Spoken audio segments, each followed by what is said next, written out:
രാജ്യത്ത് bullet train service അടുത്ത വർഷത്തോടെ ആരംഭിക്കും. 2027 സ്വാതന്ത്ര്യ ദിനത്തിൽ ട്രെയിൻ സർവീസുകൾ തുടങ്ങുമെന്ന് റെയിൽവേ മന്ത്രി അശ്വിനി വൈഷ്ണവ് അറിയിച്ചു.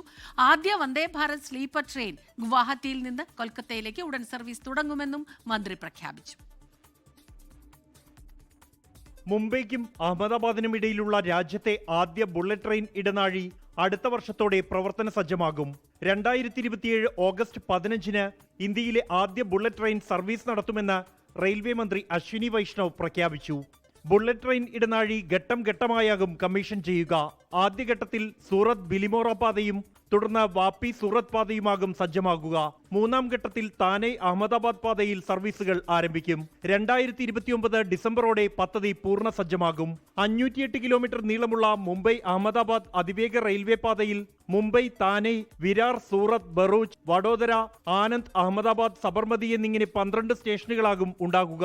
തെരഞ്ഞെടുപ്പ് അടുത്ത അസമിനും ബംഗാളിനും പുതുവത്സര സമ്മാനമായി ആദ്യ വന്ദേ ഭാരത് സ്ലീപ്പർ ട്രെയിനും അശ്വിനി വൈഷ്ണവ് പ്രഖ്യാപിച്ചു.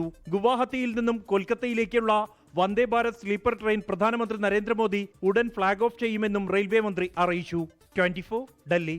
ലോകത്തെവിടെയായാലും ഏത് സമയത്തും 24 വാർത്തകളും ഓഗ്മെന്റഡ് റിയാലിറ്റി പാക്കേജുകളും എക്സ്പ്ലെയിനറുകളും വിശദമായി കാണാൻ ഞങ്ങളുടെ യൂട്യൂബ് ചാനൽ നിങ്ങൾക്ക് സബ്സ്ക്രൈബ് ചെയ്യാം.